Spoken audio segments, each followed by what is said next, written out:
नमस्कार, आपके साथ मैं हूं तृप्ति विश्वकर्मा और आप देख रहे हैं न्यूज टाइम्स चाईबासा। इस बुलेटिन में आप सभी का स्वागत है। आइए नजर डालते हैं आज की जिले की खबरों पर। कोरोना के केस एक बार फिर बढ़ने लगे हैं और इसको देखते हुए स्वास्थ्य विभाग की टीम अपनी व्यवस्था को दुरुस्त करने में जुट गई है। पश्चिमी सिंहभूम जिले में स्थापित ऑक्सीजन प्लांट्स में आज मॉक ड्रिल किया गया। कोरोना काल के दौरान जब ऑक्सीजन के लिए मारामारी मची हुई थी, उसी दौरान इस समस्या से निजात पाने के लिए ऑक्सीजन प्लांट्स लगाए गए थे। पश्चिमी सिंहभूम जिले में चाईबासा सदर अस्पताल को छोड़कर 5 अन्य जगहों चक्रधरपुर, मनोहरपुर, खोटपानी, जगन्नाथपुर और कुमारडुंगी में ऑक्सीजन प्लांट लगाए गए थे। इसको चलाने के लिए बाकायदा टेक्नीशियन रखे गए थे। राज्य सरकार से निर्देश प्राप्त होने के बाद आज सभी ऑक्सीजन प्लांट में मॉक ड्रिल किया गया, यानी इन्हें चलाकर देखा गया और इसका वीडियो बनाकर रिपोर्ट के साथ राज्य सरकार को भेजा गया। जिले में जो 6 जगह ऑक्सीजन प्लांट हैं, उनकी रनिंग की कंडीशन क्या है? देखिए, सरकार का आदेश था कि ये एक मॉक ड्रिल करना है। आने वाले अगर इवेंटफुल कोविड का अगर कुछ बड़ा होता है और ज़रूरत पड़ता है तो ये ऑक्सीजन प्लांट रनिंग स्टेज में होना चाहिए। तो इसीलिए जो ऑक्सीजन प्लांट्स अपने ज़िले में हैं और प्लस ब्लॉक्स में हैं, सभी का मॉक ड्रिल कराया गया कि प्लांट जो है वो रेडीनेस पे रहना चाहिए ताकि ज़रूरत पड़ने पे हम लोग ऑक्सीजन का इस्तेमाल कर सकें पेशेंट को का जो नीड होगा उसके लिए। दूसरी बात, कोशिश यही है कि ये जो ऑक्सीजन यहाँ से निकले तो हर जगह पे, हर बेड पे ऑक्सीजन का वो है, क्या कहते हैं, पाइपलाइन से कनेक्शन है। तो हम उम्मीद करेंगे कि अगर ऐसा कोई सिचुएशन आता है कोविड का या ज़रूरत पड़े तो वो ऑक्सीजन बेड्स को हम लोग यूज़ कर सकते हैं। जिले में लगाए गए ऑक्सीजन प्लांट को चलाने के लिए प्रशिक्षित टेक्नीशियन को रखा गया था, जिन्हें 405 रुपये प्रतिदिन के आधार पर स्वास्थ्य विभाग की ओर से भुगतान किया जाता था। लेकिन मई 2022 में सभी टेक्नीशियन को हटा दिया गया, जबकि राज्य मिशन डायरेक्टर का यह स्पष्ट निर्देश था कि हर महीने ऑक्सीजन प्लांट का मॉक ड्रिल करना है और उसकी रिपोर्ट राज्य स्तर पर गूगल शीट में भेजनी है। जब टेक्नीशियन को हटा दिया गया है तो ऑक्सीजन प्लांट को कैसे संचालित किया जा रहा है? जब सिविल सर्जन डॉक्टर सोहिर पॉल से इस बारे में पूछा गया तो उन्होंने कहा कि थोड़ी सी जानकारी देने के बाद कोई भी टेक्नीशियन इस मशीन को चला सकता है। कोई तकनीकी समस्या होने पर कंपनी के इंजीनियर उसका समाधान करते हैं। जगह पे टेक्नीशियन नहीं है, ऐसे में वो ऑपरेट कैसे हो रहा? क्या बिना टेक्नीशियन के भी वो ऑपरेट हो सकता है? हाँ, इसमें अगर जैसे हमारे पास सदर में इलेक्ट्रिशियन है तो उसको चलाना ही है ना, तो वो कोई भी चला सकता है। टेक्नीशियन भी तो इंसान होता है, वो भी तो चलाता है। उसको भी बेसिक अगर नो हाउ किसी को आप सिखा देंगे तो वो भी चला सकता है ऑक्सीजन प्लांट को। और बाकी जो उसको देख रेख करने के लिए उसके इंजीनियर्स हैं, उनको कॉल किया जाता है। अगर कुछ प्रॉब्लम्स होता है तो उस प्रॉब्लम को वो ठीक कर। राहुल गांधी की संसद की सदस्यता समाप्त किए जाने पर पूर्व मुख्यमंत्री मधु कोड़ा ने पूरी प्रक्रिया पर ही सवाल खड़ा कर दिया है। उन्होंने कहा कि इतिहास में शायद ही कभी ऐसा हुआ हो कि 24 घंटे के अंदर ही सारी कार्रवाई हो गई हो, जबकि अदालत ने 30 दिन का समय दिया था। कांग्रेस भवन में पत्रकारों से बात करते हुए पूर्व मुख्यमंत्री मधु कोड़ा ने कहा कि राहुल गांधी को सजा के बाद सदस्यता को लेकर जो प्रक्रिया हुई वह अपने आप में संदेह के घेरे में है। एक दिन के अंदर ही सदस्यता समाप्त करने वालों के लिए लोकसभा सचिवालय से सूचना मिल जाता है। इतिहास में शायद ही ऐसा कभी हुआ हो, लोकसभा या विधानसभा में दूसरे ही दिन सदस्यता समाप्त कर दी गई हो। इससे यह साफ पता चलता है कि सत्ता पक्ष के लोग पहले से ही ताक में थे, पहले से ही सारी रचना रची गई थी। निष्पक्ष तरीके से काम नहीं किया गया है और कांग्रेस पार्टी इसके विरोध में उचित कदम उठाएगी। राहुल गांधी जी का सदस्यता के जो सजा होने के बाद में जो सदस्यता रद्द होने से लेकर के जो प्रक्रिया अपनाया गया, उसी पर ही कहीं ना कहीं वो संदेह किया दिखाई देता है कि तुरंत एक दिन के बाद ही तुरंत उसको ये सदस्यता के ख़त्म करने के लिए कि लोकसभा सचिवालय के माध्यम से सूचना मिल जाता है। ऐसा है कि ऐसे कभी भी इतिहास में नहीं देखा गया है कि तुरंत दूसरे दिन ही कोई लोकसभा हो चाहे विधानसभा से उसका सदस्यता रद्द किया गया। तो इससे जाहिर होता है कि ये पहले से ही ये ताक में रहा है कि सत्ता पक्ष वाले और सत्ता पक्ष के ही चूँकि लोकसभा में स्पीकर हैं तो सभी करके उनके इशारा में ही वहाँ पर वो निर्णय लिया जा रहा है। लोकसभा जो पटल है, लोकसभा का जो चेयरमैन है वो निष्पक्ष होता है, वो हाउस का माने मालिक होता है, उनको पक्ष विपक्ष दोनों को देखना है। लेकिन इस प्रकार का मौका ही नहीं दिया गया राहुल गांधी जी को कि अपना पक्ष भी वो रखे। क्या उसको मौका दिया जाए कि आगे उच्च अदालत पर उसको इस पर अपना अपील देने के लिए मौका दिया जाए, इसका भी मौका नहीं दिया गया। ये पहले से ही रचा गया था, इसलिए इस पर हम समझते हैं कि निष्पक्ष नहीं किया गया है और ये आज निष्पक्ष नहीं होने का विरोध जरूर पार्टी की ओर से उच्च अदालत पर उसको चुनौती लेकिन दिया भारतीय जाएगा। जनता पार्टी का जो बयान आ रहा है उनके लोगों का, उनका कहना है कि जानबूझ के कांग्रेस उस जो निर्णय है उसके बचाव में कोई कदम नहीं उठा रही, इसको पॉलिटिकल फायदे के लिए ऐसा कर रही है। समय है ना, 1 महीना समय रहता है, या तो 1 महीना का समय ही कहाँ दिया। अब तो 24 घंटे के अंदर में उनको सदस्यता से आप लोगों ने परिचित मैंने उससे हटा दिए, समय ही कहाँ दिया गया। 1 महीना कम से कम समय देता तो उचली अदालत पर वो जा कर के उसको अपील करते, अर्जी देते, तो उसका मौका ही नहीं दिया गया। तो कहीं ना कहीं तो ये संदेह पैदा करते ही है और ये लोकतंत्र का स्वस्थ परंपरा नहीं है। अखिल भारतीय क्रांतिकारी आदिवासी महासभा की ओर से जन समस्याओं के समाधान को लेकर बंदगांव प्रखंड कार्यालय के सामने धरना प्रदर्शन किया गया। महासभा की ओर से मुख्यमंत्री के नाम 7 सूत्री मांग पत्र प्रखंड विकास पदाधिकारी को सौंपा गया।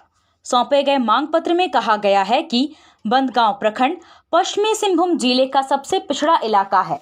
यहाँ के लोग आज भी लकड़ी, दातुन, पत्ता और वन उत्पाद बेचकर जीवन यापन करने को मजबूर हैं। सरकारी योजनाओं की लूट खसोट मची हुई है।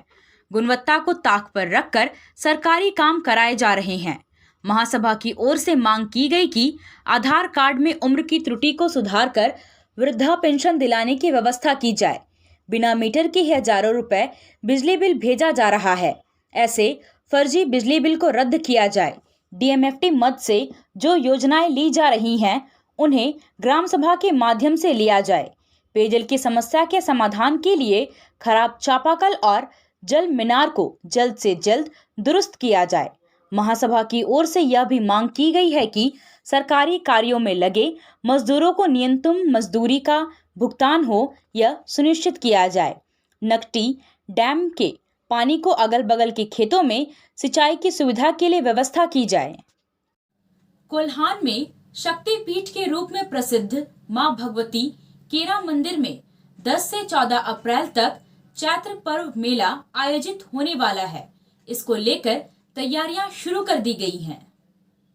मंदिर में 5 दिनों तक विधि विधान के साथ पूजा अनुष्ठान और अन्य कार्यक्रम आयोजित होंगे। इस दौरान चैत्र मेला में हजारों की संख्या में श्रद्धालु पूजा अर्चना को पहुंचते हैं।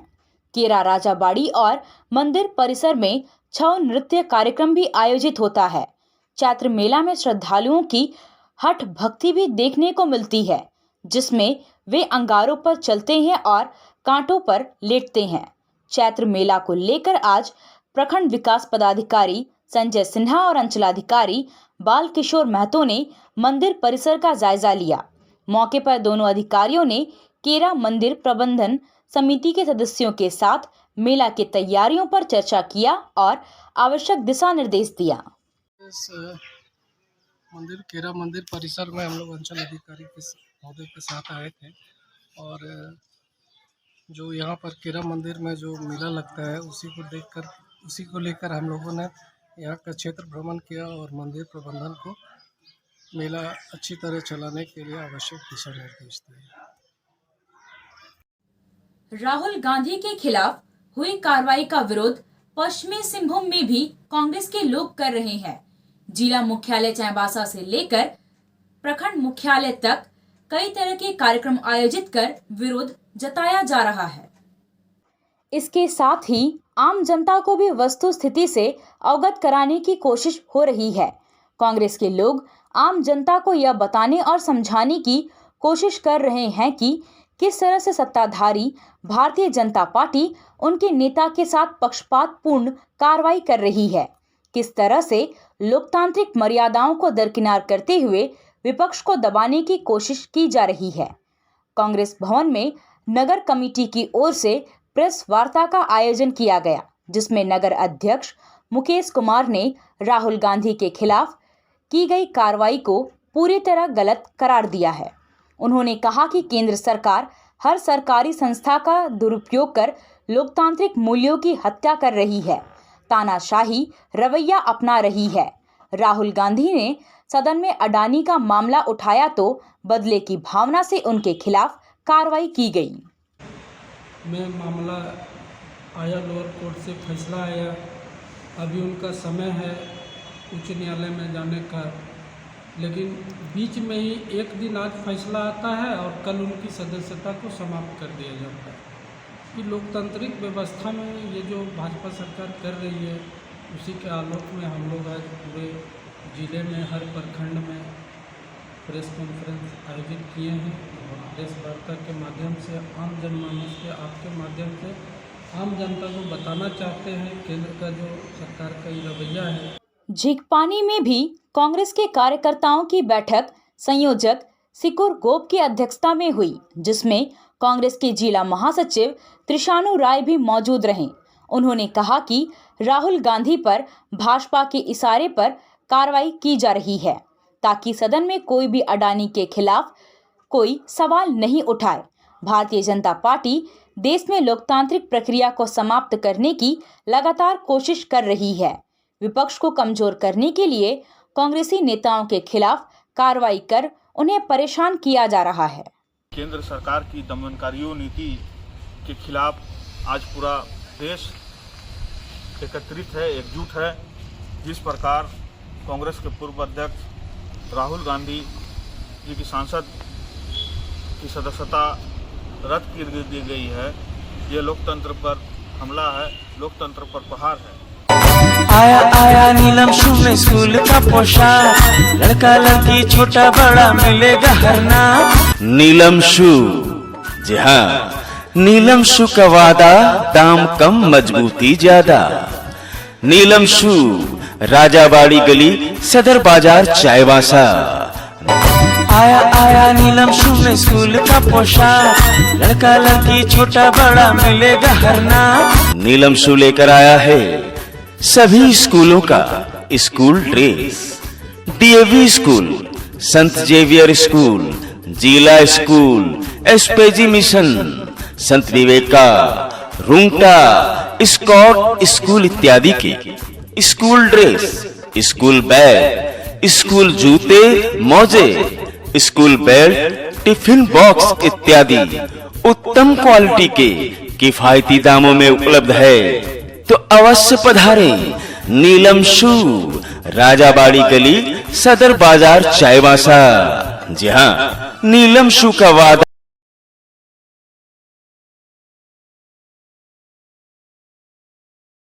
चक्रधरपुर के उत्कलमणि विद्या मंदिर उड़िया उच्च विद्यालय परिसर में आज उत्कल दिवस समारोह का आयोजन किया गया। इसमें मुख्य अतिथि के तौर पर कोल्हान विश्वविद्यालय के कुलपति डॉक्टर गंगाधर पंडा और विशिष्ट अतिथि समाज सेवी डॉक्टर लक्ष्मीकांत मोहंती, डॉक्टर प्रमोदिनी पंडा और कोल्हान विश्वविद्यालय के वित्तीय पदाधिकारी डॉक्टर प्रभात कुमार पानी शामिल हुए। अतिथियों ने पंडित गोपा बंधु दास, पंडित गोदावरिश मिश्र और उत्कल गौरव मधुसूदन दास की प्रतिमा पर माल्यार्पण किया और इसके बाद एक विचार गोष्ठी का आयोजन किया गया। सभी लोगों ने उड़िया समाज के विकास में अपनी संपूर्ण भागीदारी निभाने का संकल्प लिया। वंदे उत्कल जननी गीत गाकर बैठक का शुभारंभ हुआ। कार्यक्रम को संबोधित करते हुए गंगाधर पंडा ने कहा कि उड़िया भाषा साहित्य एवं संस्कृति को जीवित रखने के लिए समाज के हर एक वर्ग को एकजुट होना होगा। झारखंड में उड़िया भाषा को जीवित रखने के लिए समाज के युवक युवतियां निस्वार्थ भाव से विभिन्न स्कूलों में परिश्रम कर रहे हैं, लेकिन उड़ीसा सरकार पिछले 2 सालों से अनुदान नहीं दे रहे हैं। उन्होंने कहा कि सरकार को उड़िया भाषा को जीवित रखने के लिए कार्य करने की आवश्यकता है।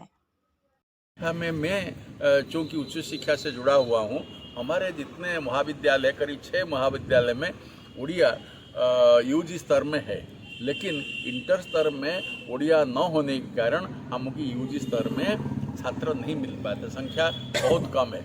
मैं जहाँ जहाँ जाता हूँ यहाँ पर उड़िया संस्कृति जीवित रहो, उड़िया भाषा जीवित रहो, प्रयत्न करता हूँ, लेकिन व्यवस्था है कि जब इंटर कॉलेज में उड़िया नहीं है तो यूजी लेवल में बच्चे कहाँ आएंगे। जब यूजी लेवल में बच्चे नहीं होंगे तब पीजी में भी बच्चे नहीं होते हैं। यहाँ पर कोल्हान विश्वविद्यालय में स्नातकोत्तर विभाग में भी उड़िया है। इसका अतिरिक्त बाहड़ागोड़ा एवं टाटा कॉलेज में भी उड़िया में पीजी है, लेकिन छात्र संख्या की वृद्धि तब हो पाएगी जब अधिक से अधिक लोग यूजी में प्रवेश करेंगे।